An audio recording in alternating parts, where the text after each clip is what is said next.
Ang laki naman nun. Brain rot din ba yun? Parang nga eh. Parang nakakatakot itsura niya tapos napakalaki niya. Tara, puntahan natin. Kapwa brain rot naman siguro natin yan. Tatay yata yun eh.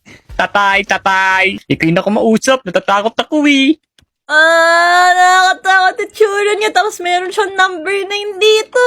Ano kaya Kaya nga pangalan eh. yan? Ako na balik tanong mo. Kinakain si Poki. Kinain ako, nasa loob ako ng bahay. Oo, asan na ako? Lah, gagawin natin kayo, Jake. Oo. Itik lang. Baka iluluwa ka na. Kuya, luwanin na siya. Lagkit! Amoy kahoy! Ano ba yan? Walang lasa pa. Oo. Tao ka rin ba na naging brain rot? Oo. Ako si Sir Jabongo. Parang teacher natin to Si Sir Jabonga pala to. Kaya pala may number siya dun. Teacher natin sa math. Si Jabonga, matutulungan mo ba kami? Paano kaya kami magiging tao ulit? Para masolusyonan natin tong brain rot problem natin dito. Oo nga eh. Bonggang-bongga.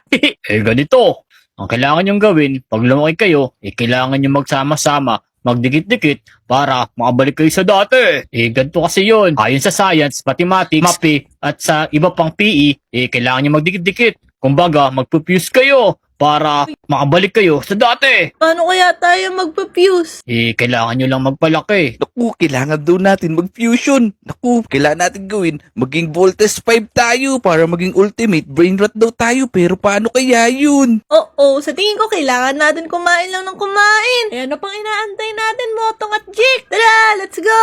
Yo! Dali. Paano kaya tumoy? Sino kaya ka-fusion niya? Si Aling Uling?